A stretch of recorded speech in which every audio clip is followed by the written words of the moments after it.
On public demand, yesterday we talked about male sexual dysfunction. Today we will talk about female sexual dysfunction, myth or reality. Before I introduce my speaker again, let's wash our hands.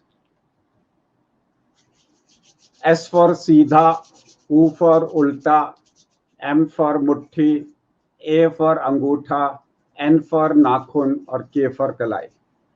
Once we have done that, let me introduce my special guest again. Dr. Deepak Jumani is back.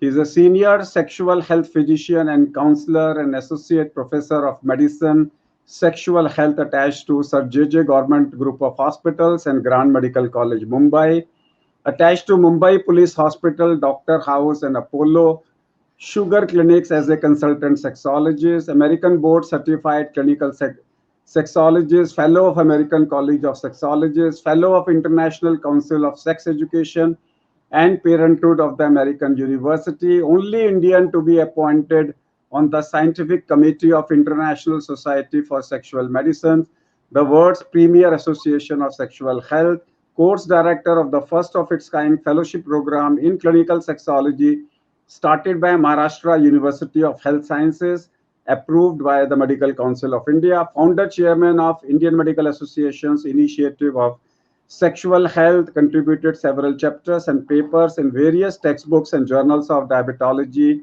diabetes and endocrinology on topics related to sexual dysfunction. Welcome back, Dr. Jumani. Your talk was well appreciated all across. The numbers are increasing hour by hour. And now let's listen to the sexual dysfunction in women. All people who are watching this program, kindly send your questions and we will be receiving all the questions. और उसके बाद में we will have a third session after 7 days with him where we will answer all your queries. It will be only based on question answers. Over to you, Deepak ji.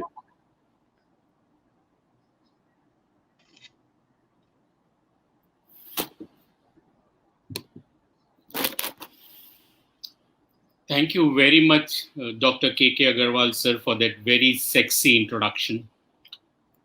The topic given to me today is female sexual dysfunctions.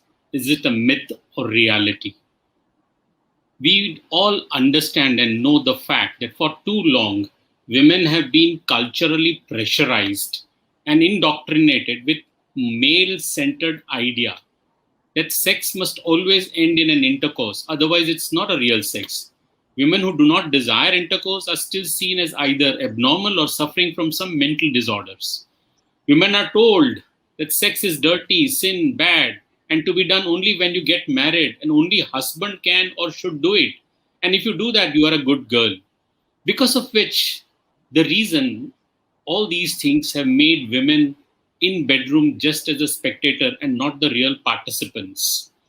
And what is more hurting is that in this modern era, pharma industry is a curse to healthy sexuality because it's male-centered, it's phallocentric. We have got at least 1,200 brands of PDE5 inhibitors like sildenafil and all that, but very, very few drugs for female sexual dysfunctions. Because it is presumed, that women have to do what men wants, and that's not the case. Today things are changing. Even women need what men need, how men need it, even women need it. So in this next 30-40 minutes, I'm going to give you some nuggets of wisdom as to what are these dysfunctions which we are not aware of it. Women are tight-lipped, they don't say. Their silence is the biggest cry, and we as partners of them should understand, or physicians should understand all these things.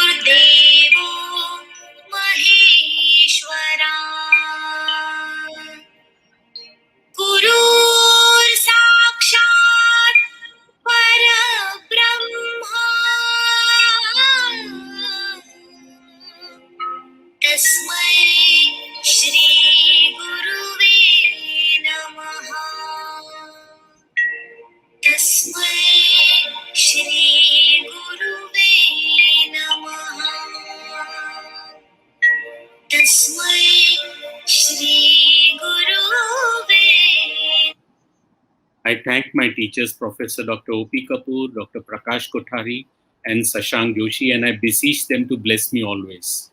I have some disclosures. I'm not responsible for Section 497 verdict, which means adultery in law is allowed. I'm not responsible for Article 497. My patient Amitabh, he said, Rekha told her that now that 497 article is off. But then he told him, now it's too late, Rekha ji. But then after a while he thought and he said, let me talk to Dr. Jumani. Of all the urges, the urge to have sex is the strongest urge we all humans have.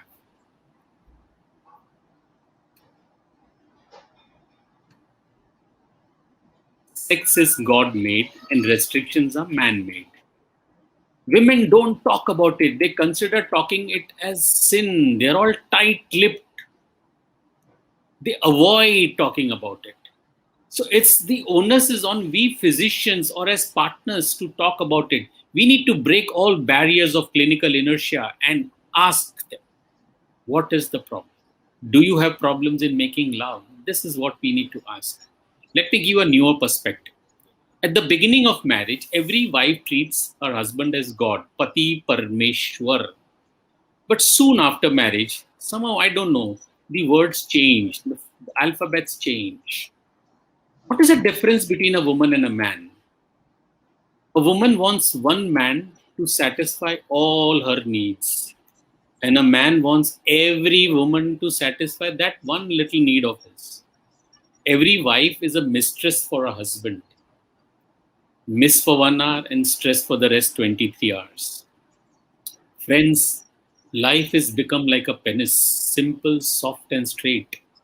It's women who make it hard, truly.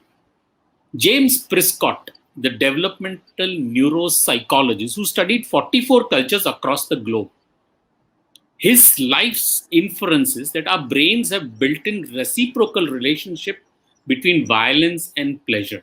So if you want to decrease the violence in your life, increase the pleasures. And the power to give pleasure to each other is the greatest power we humans have. And the only difference between men and women is the desire. They tend to appreciate or think it differently. 62% of women admitted that they were not satisfied with their sex lives. How do we define a satisfying sex life?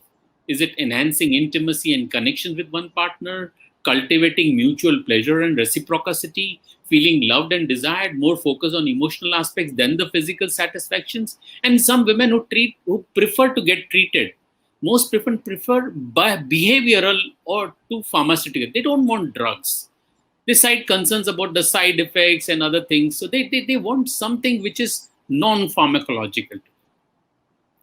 They want help from their sexual problems like desire, arousal, pain, orgasm, and they have a high degree of focus on emotional and relational aspects and behavioral therapies. This is what the difference between women and men is. Men always want kuch deo yaar, jaldi deo, but women want more connectedness, more emotional and relationships. So the onus of keeping the sex lives of our patients lies with we physicians. Let me give you a different perspective.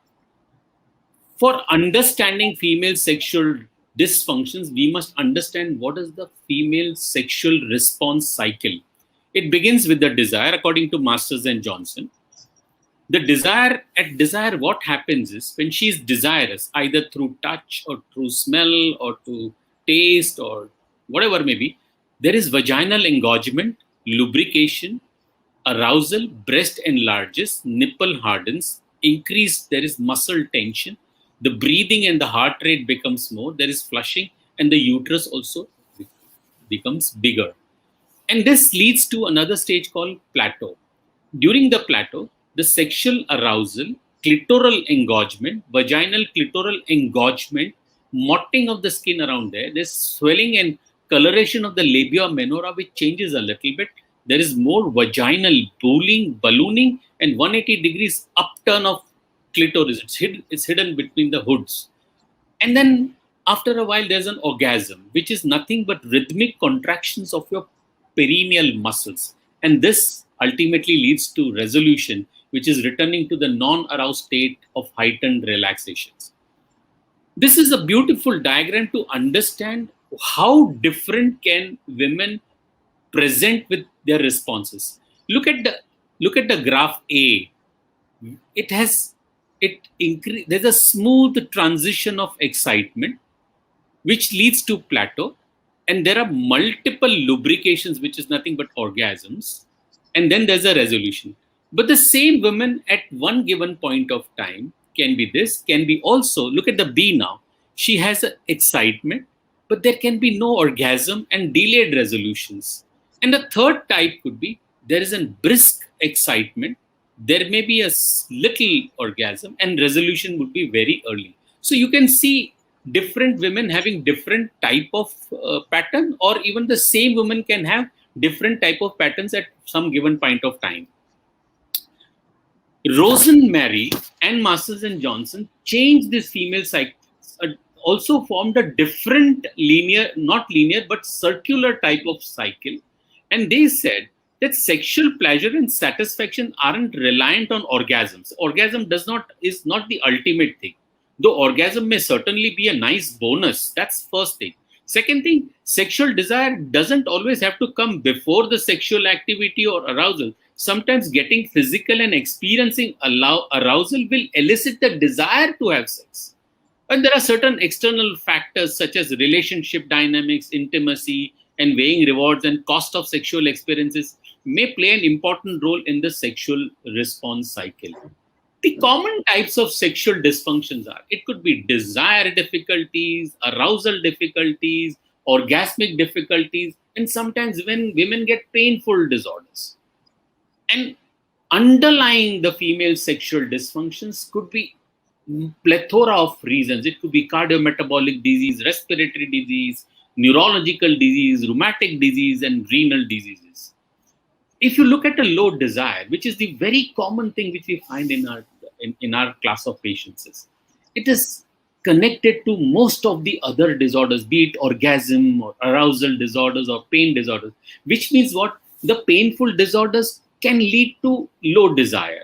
Orgasmic disorder can also lead to low desire, and arousal disorder can also lead to low desire disorders. So all are interrelated amongst each other. And look at the pharma company and the research people. There are more than 34 registered studies on erectile dysfunction from our country, more than 34. But only 2 or 4 countries or 4 studies on female sexual interest or arousal desire. So 2 assumptions which guide in our field of treating female sexual dysfunctions are genital physiology, which is sufficient to define the normal sexual function and dysfunction, and subjective experience, which is the gold standard for assessment and treatment. We don't have to go be theoretical. We need to emphatically ask the patient as to how does she feel, how was her sexual experiences in the past. So we assume a woman's perception of her sexual and physiological functions are complementary sides of the same coin, and this can guide diagnosis and allow us to treat how to treat this function. And it's not sex, friends. It's the pleasure which gives them the pleasure, but it's the lover. His concern, his care gives her a lot of pleasure.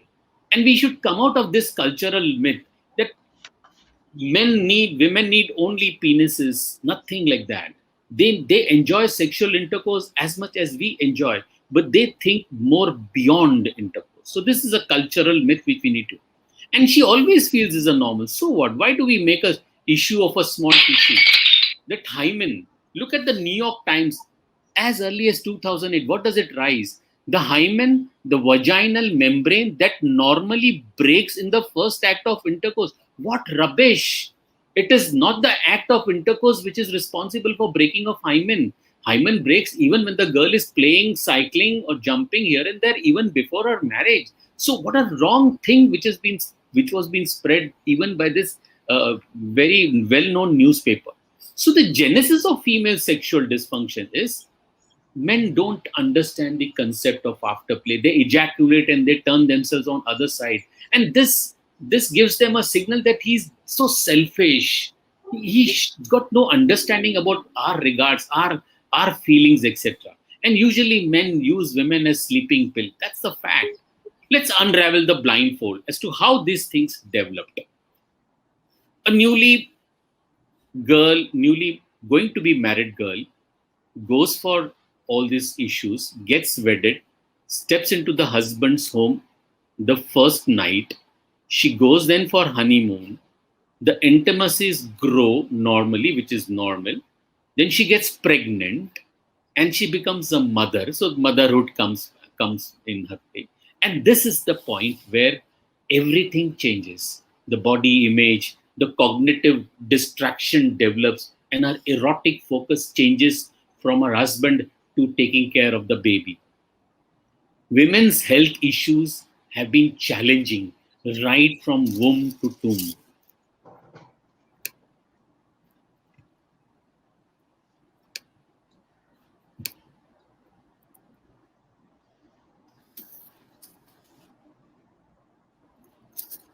Aging. We are all going to live more, with the median age at last menstruation being 51 years. Till that time today, we have seen women are fertile. Life expectancy is beyond 70 years, and large number of women are going to spend a substantial portion of their lives mostly in the post-menstrual years. That is going to be the golden life of theirs. So aging and comorbidity, physiological changes are associated with aging process. We all know they are coupled with increased evidence of prevalence of medical disorders in that age. They play a significant role in the pathogenesis of sexual dysfunctions. Hormones, testosterone and free testosterone are unchanged in women or increased maybe, but intracellular androgen decrease is a seen. There is no cellular presence of androgens, but estrogen deficiency definitely is there, which causes local symptoms that can affect and have an indirect effect on the sexual enjoyment. Let me give you a little deeper perspective. Diabetes, we all know. We've been seeing a lot of diabetic women. Huge problem. What data says, WHO reports that 55% of diabetes deaths occur in women, and it's the 9th leading cause of death in women globally. Now, amongst the Indian, the prevalence of diabetes is more in Trivandrum in India. So please understand this. And what are the implications? When there is gestational diabetes, the patient is at a risk of getting permanent diabetes, and even their children are going to get diabetes.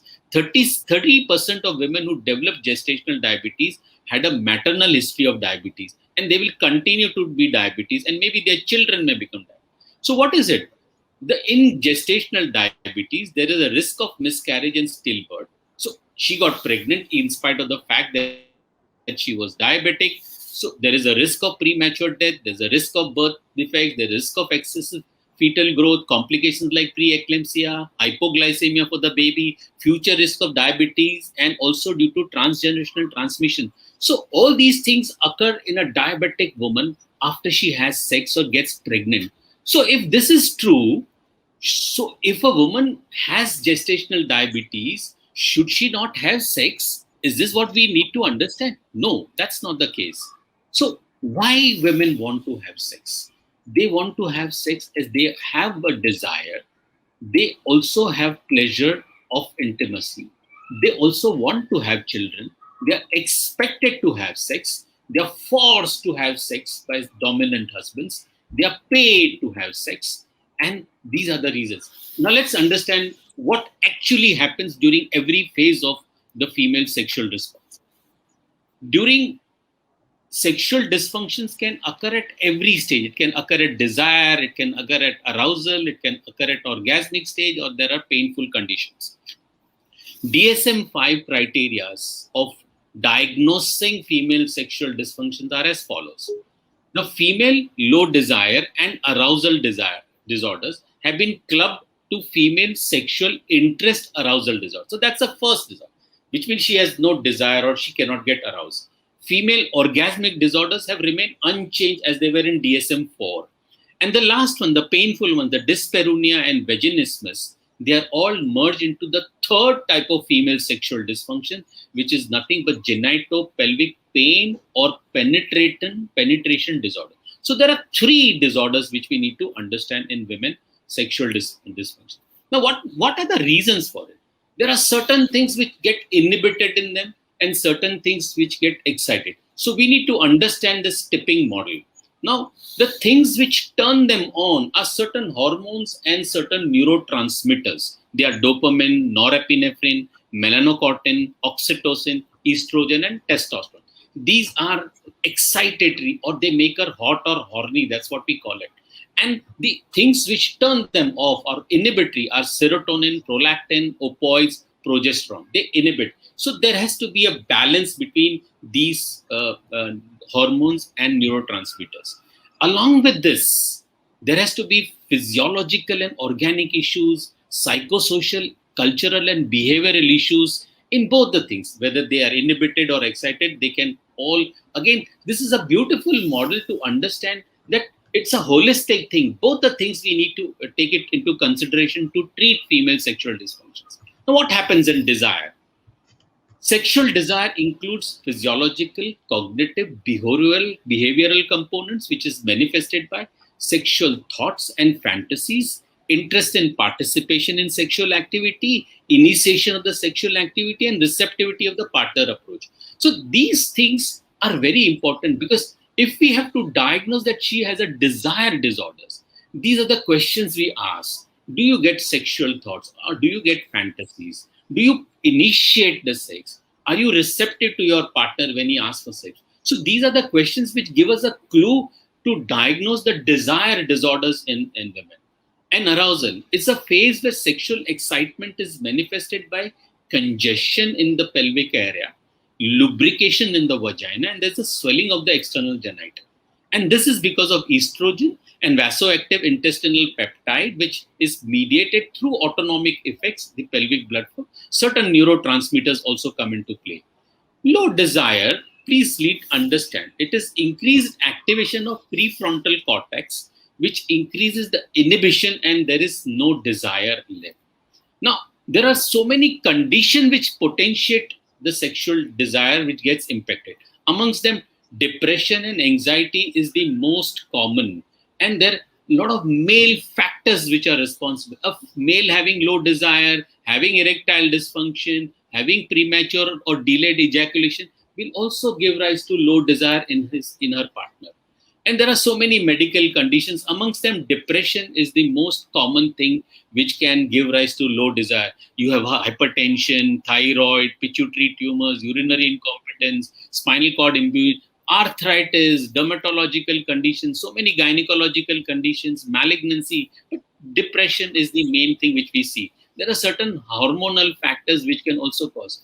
It has been seen that in these patients, when you give them testosterone, it does improve their performance, their desire also. There have been beautiful studies to say that circulating androgen levels have been very important in women who have got good desire. And so this is important to understand that androgen supplementation in women can help increase their desire. Now let's come to the third part, the orgasms. Now, what is orgasms? It's a process of physiological release of sexual tension associated with the rhythmic contraction of the perineal and reproductive organ structures with cardiovascular and respiratory changes. When she is orgasmic, there is increase in heart rate, respiratory rate, and blood pressure. All three increase. It's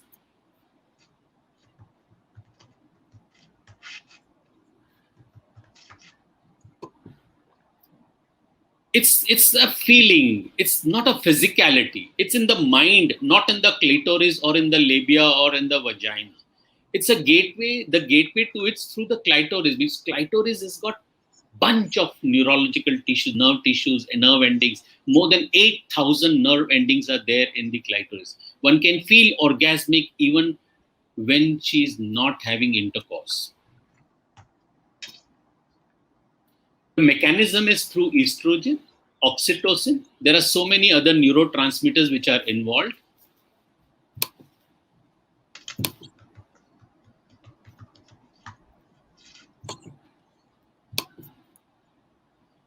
There are many men who say, my wife does not feel orgasmic at all. It's a very well known, it's a very understood clinical setting which we see in our patients. And the reasons are there have been a lot of relationship issues. This partner has been abused, certain chronic diseases like multiple sclerosis, cardiovascular disease, even hypertension, even peripheral vascular disease, smokers, smoking women, diabetics, some women having urinary incontinence, some women who are on psychotropic medications like antidepressants, antipsychotics, or mood stabilizers, and some who have got pelvic disorders post surgery, they have got radiations done, or certain traumatic conditions. These are the pictures which show how the vulva extends, the clitoris goes beyond the hood, etc. What happens in diabetics? Besides all these things, there are certain additional things which happen in the sexual functions of women who are having diabetes. Our clinical study at KM proved that in women we found they had either less or absent desire, less or absent lubrication, less or absent orgasms, painful sex, vulvovaginitis, candidal infections, and depression, which was seen in. Lot of studies have been proven that when they have, it all depends upon how long the diabetes has been there, the durations, and we see every domain of sexual functions getting evolved in patients who are diabetic. Even in the women, there have been reduced orgasm, reduced lubrication, and they have painful intercourses. This is what we see in diabetic patients. When you give insulin to these patients, they suffer more. They want to, then they avoid having sex. So it's been proven that insulin treated women have a lot of other issues. So it's a benign neglect. A lot of studies have proven beyond doubt, meta-analysis, a lot of multicentric trials have been done, and it is proven that female sexual dysfunctions in diabetes occur at every phase of sexual response. There are a lot of correlates of sexual problems associated with distress and many other diseases, including arthritis, hypertension, asthma. But in diabetes, you find at every level there is a distress, desire level, arousal level, and orgasmic levels. So how do we manage female sexual dysfunctions? We need to assess by a very beautiful model called Plicit model. Then we have cognitive behavioral therapy, sex therapy, mindfulness. We need to control the metabolic syndrome as we did in patients who had erectile dysfunction. And of course, we need to take care of depression in them. What is Plicit model? It's a very good model to manage female sexual dysfunctions. The P of Plicit is permission. We need to ask the patients, we need to obtain permission from the patient to discuss sexuality. You can say that I ask all my patients about their sexuality. Is that okay to do with you now? Then the second is LI, which is limited information. Please tell your patient that, give them some information about it. Inform the patient of what is normal sexual desire, what is normal orgasm. Then the third is SS, which is giving specific suggestion about the patient's particular problem. Tell them that there are patients with diabetes who have got these issues, but today we have so many good treatments available and these issues can be resolved. So this is specific suggestion. And the last IT is intensive therapy, which we can give, or we can holistically, we can take the help of a psychiatrist, endocrinologist, dermatologist, physician, and ourselves. We can completely give them a good treatment for this. There are two beautiful validated questionnaires, FSI, FI, and BDI, which we use in our day-to-day practice in treating females. So how do we manage? We need to understand what are the situations that she in. We need to understand a lot of other psychological factors like body image, self-esteem, is she been abused, and a lot of health-related factors like her mental health or physical health, what medications she is on. And the psychotherapy forms the mainstay of it. Masters and Johnson sex therapy, mindfulness, CBT, and couples therapy. In mindfulness, this is a beautiful model, where sensate focus, which is non-sexual touching, solo body exploration, genital touching with partner, outer course, and then in the end we teach them intercourse. So this is what it is. And during sex, mindfulness, what happens is there is increased attention, increased awareness, and they are being present in.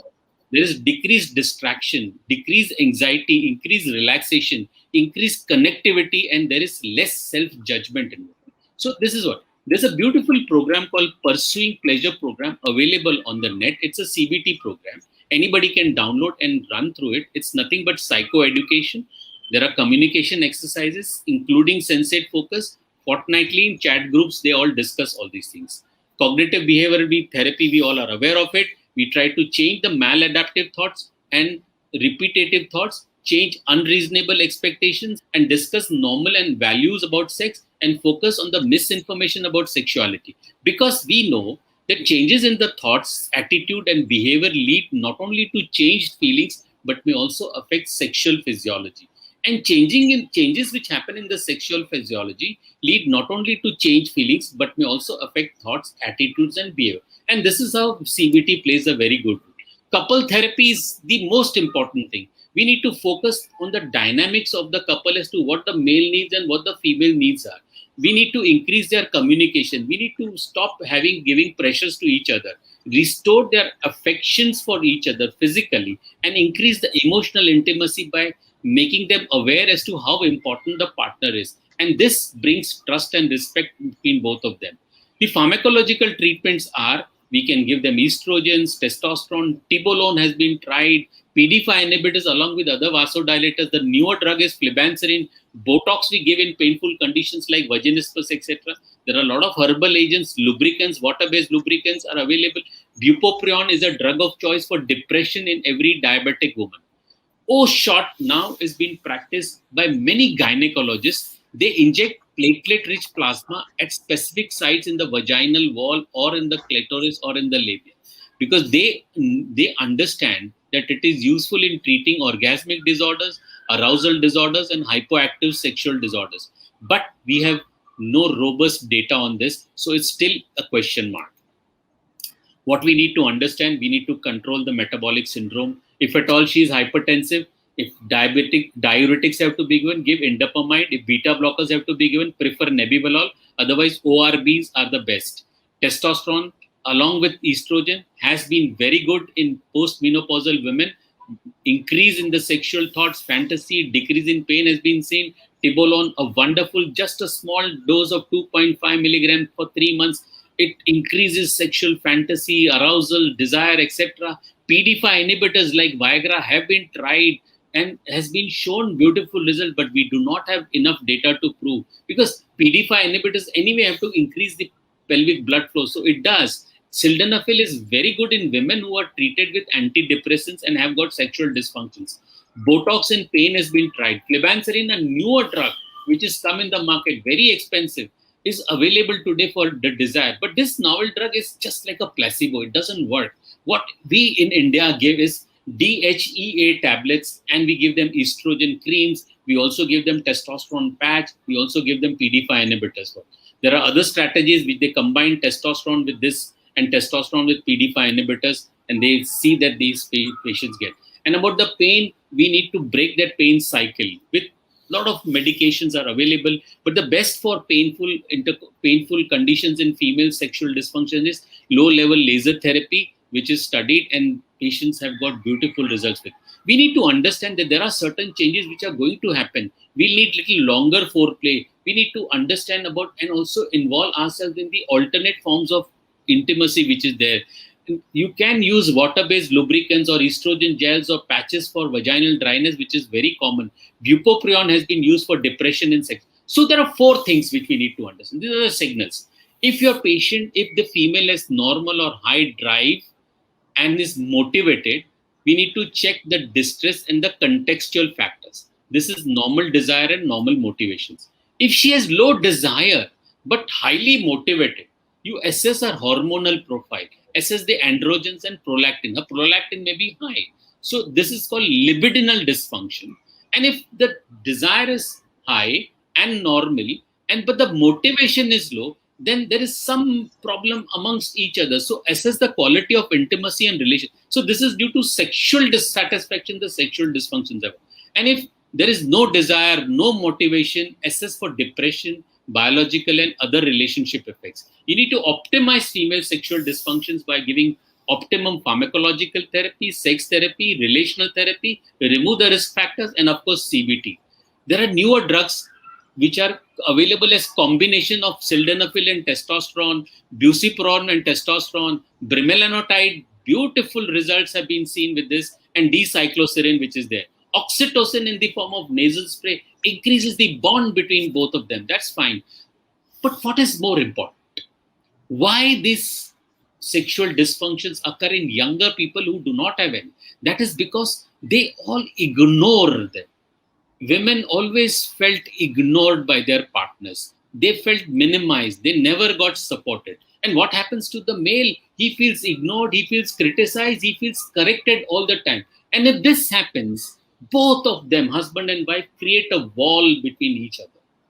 When even if you dismantle one brick, you'll see a shining light. And with the help of communication and appreciating each other, you can bring down or dismantle this wall and have beautiful relationship again.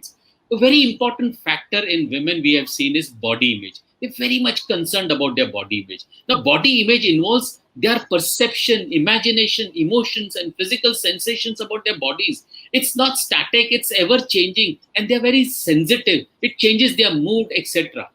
In today's society, also, sexuality is closely linked with the body image and self esteem. Women are brought to understand and feel that they deserve sexual pleasure only if they look a certain way or the weigh a certain amount. This myth needs to be busted, because we need to understand that we need to think yourself as a sex subject rather than as a sex object.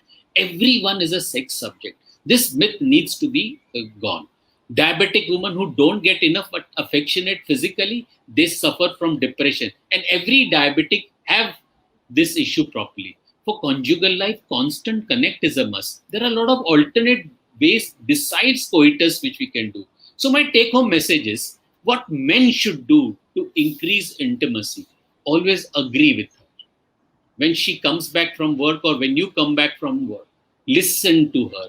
Don't try and tell her, "Arey, you should have called me. You are a big banana if you tell." It's all done. She wants to vent it out. So listen to her. And whenever she's speaking, smile and keep your mouth shut. Just listen.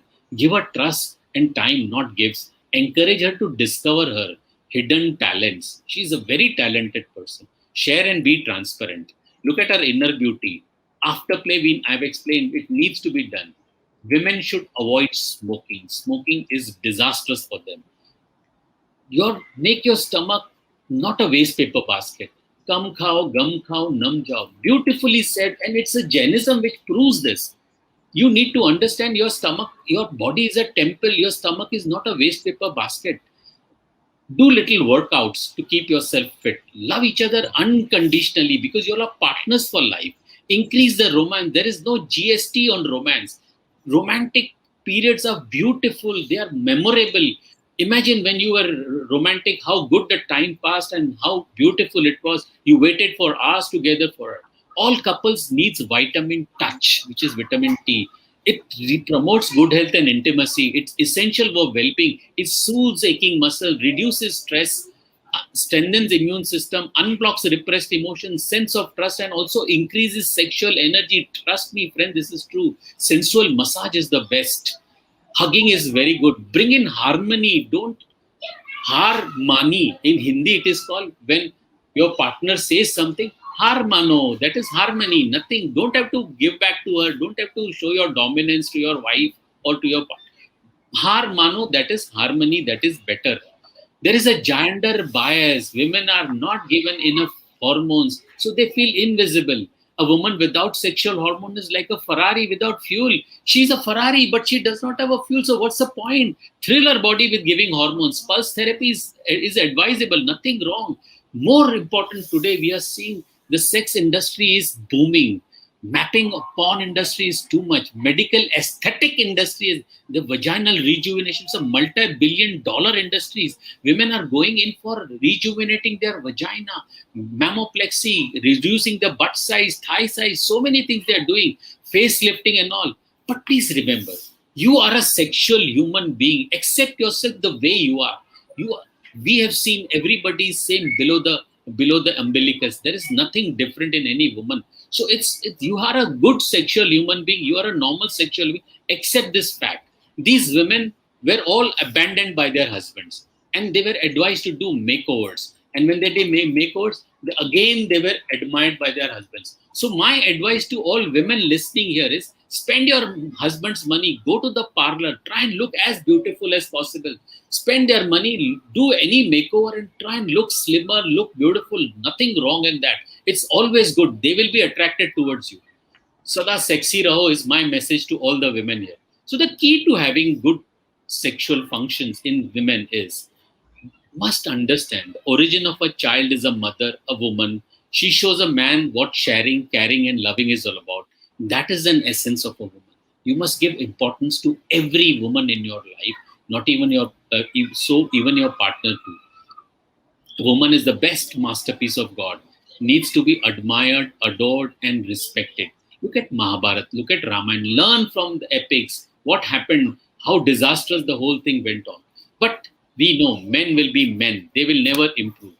Sexual dysfunction is not an option, not for anyone, but it is how gracefully we handle the process and how lucky we are as the process handles us. The fact is, female sexual dysfunction is very prevalent, is highly prevalent. In diabetics, it is more than 40%. Indian women are tight-lipped. Phallocentric culture is a roadblock. They can't decide what to do. They don't want oral sex, but the husband wants oral sex. They want oral sex, but the husband doesn't. So this is a roadblock. The sex industry is blooming and exploiting. Sex is the creative impulse of the universe. We are all born out of it. It's God's greatest gift to mankind. To make it a gift, two individuals must make themselves vulnerable to each other. Why only men? Why only men should desire and demand? It's the women also who need variety, who also needs the same thing. The language of love which a woman understands is communication and romance. If you have these two in your life, friends, you will have no issues at all.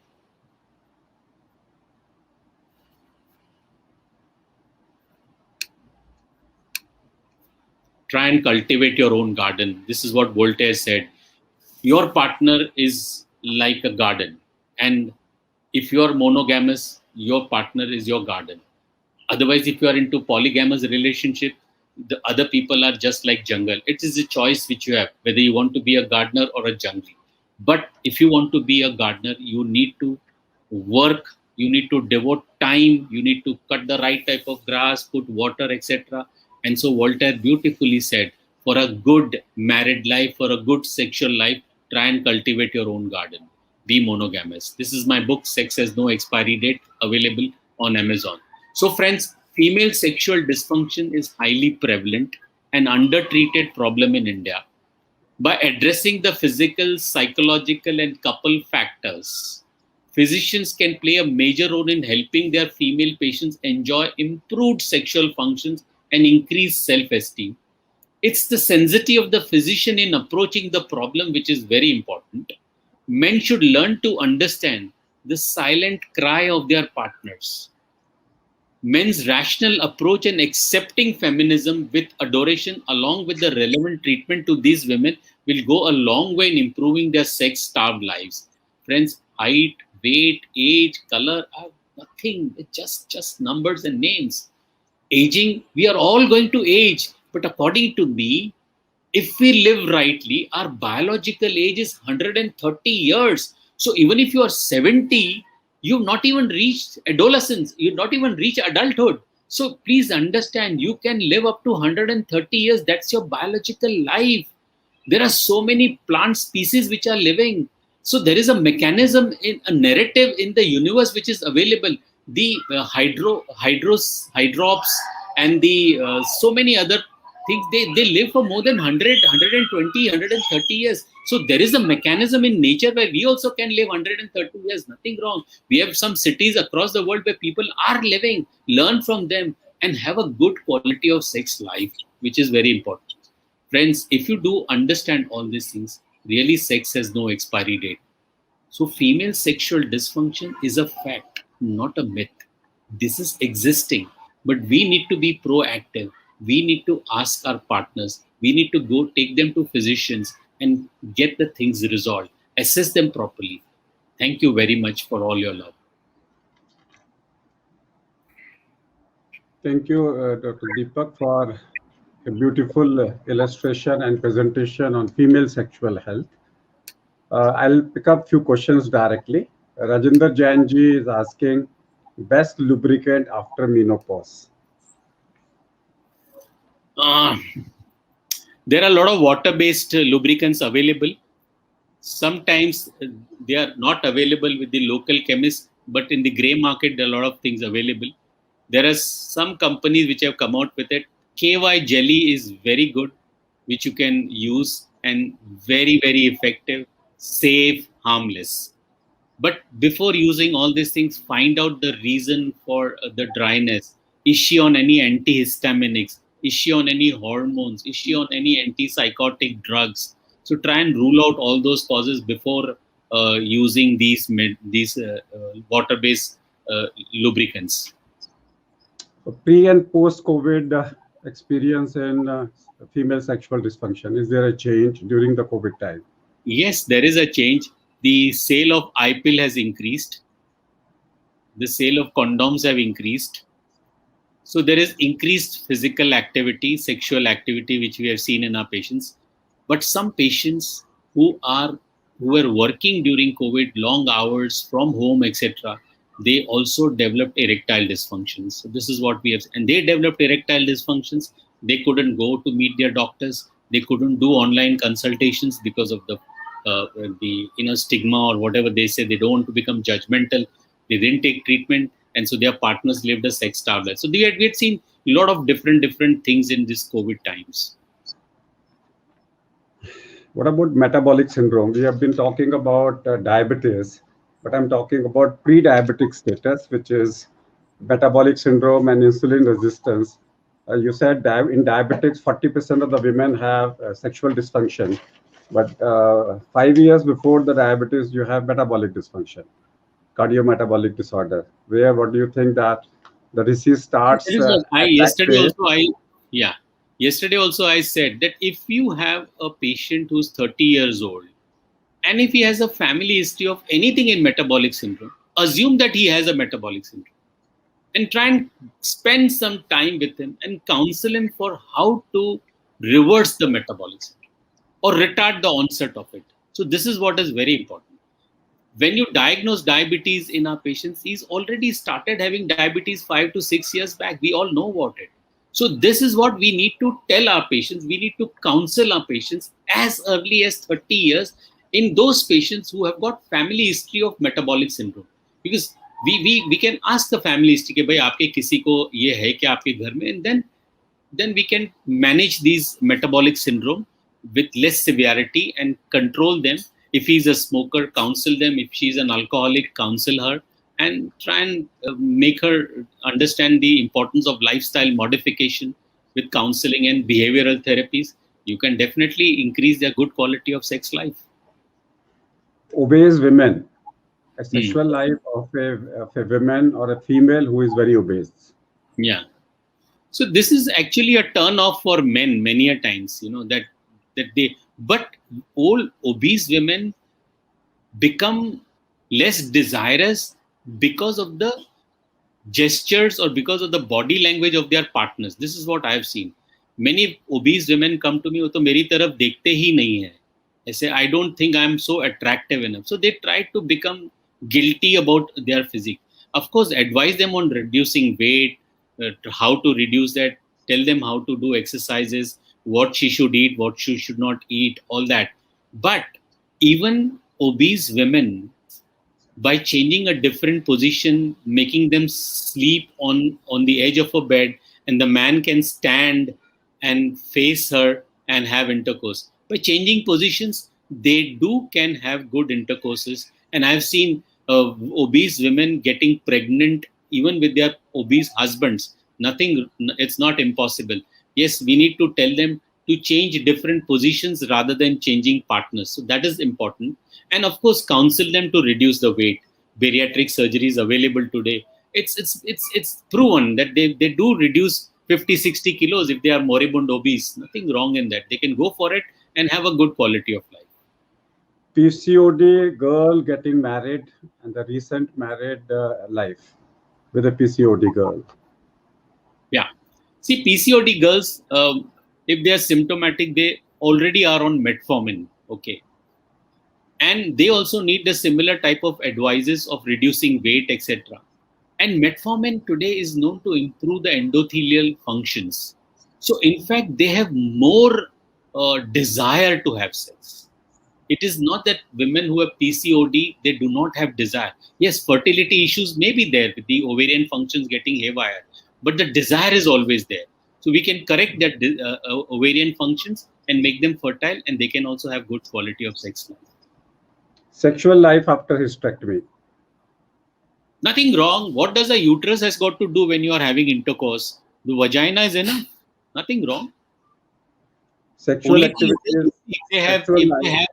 if they have oophorectomy done, their estrogen levels are less, so they need little bit boost in the form of desire. They can take estrogen ointments, they can take testosterone gels, they can take DHEA tablets, they can take tibolone, a lot of things to give them to increase their desire. But what is important is the connect has to be there. There has to be, they should feel wanted, and if that is shown, there is absolutely no problem in having intercourse, even with she's having hysterectomy. Nobody knows. Nobody can even, I mean, feel it while having sex, whether she has a uterus or no. It's not felt also. It's all in the mind. Postmenopausal sexual life. Postmenopausal sexual life. That's a beautiful life to have sex post-menopausal, because majority of the women spend more of life in the post-menopausal period, where they have no risks of pregnancy, no risk of menses, no risk of any complications. So they can experiment and experience all different poses, all different positions, and have good enough sex with an excited partner. All they need is a good communications and good affections and good wanting for each other. Depression and sexual life. Depression definitely affects the sexual life. If they are on antidepressant, it worsens it. They need counseling. They need some lighter medications. Especially women need bupropion, which is fantastic. Within 15 to 20 days, we find they losing the thoughts of being helpless, hopeless, feeling sad, crying, etc. So we need to, and also motivate them to increase the physical activity, get involved into certain good things, and increase intercourses, also increase the frequencies of orgasms in them, so they become good. Depressions and sexual functions are possible. Anxiety and sexual dysfunction. Anxiety and sexual life. Anxiety is there in women whose husbands have undergone bypass surgery or having some issues, or they are frail, can go kuch ho jayega to, and all that. So they all need counseling. I don't think for anxiety we need to give them drug, because I feel that anxiety is nothing but a distance between reality and expectations. So if I'm anxious of getting banged my car, should I stop driving? No, it can happen. If I'm sitting here, the roof can fall. So should I not sit here? So my anxiety can be treated with counseling and repeated CBT sessions. These anxieties can be off, and they can have good enough sex under the care of physicians. If their husbands have some risk of cardiovascular disease or any other disease, they can definitely have good enough sex. Breastfeeding lady and sexual life. That's a little tricky, breastfeeding. When she's breastfeeding, her erotic focus is not towards her husband, but her focus is mainly on feeding the child and seeing that the child becomes healthy. So at that time, the husband has to understand and do something other than this, other than having the normal thing what they do when they are doing foreplays. So but sex is possible, nothing wrong, they can have sex if she is not bleeding, if she's comfortable, if she's undergone hysterectomy, if the stitches are healed and she's doing her exercises, and if the child is sleeping, and if both of feel that they can have sex, they can have sex. Nothing wrong in that. Why honeymoon was started? When and why honeymoon was started in Indian Vedic literature?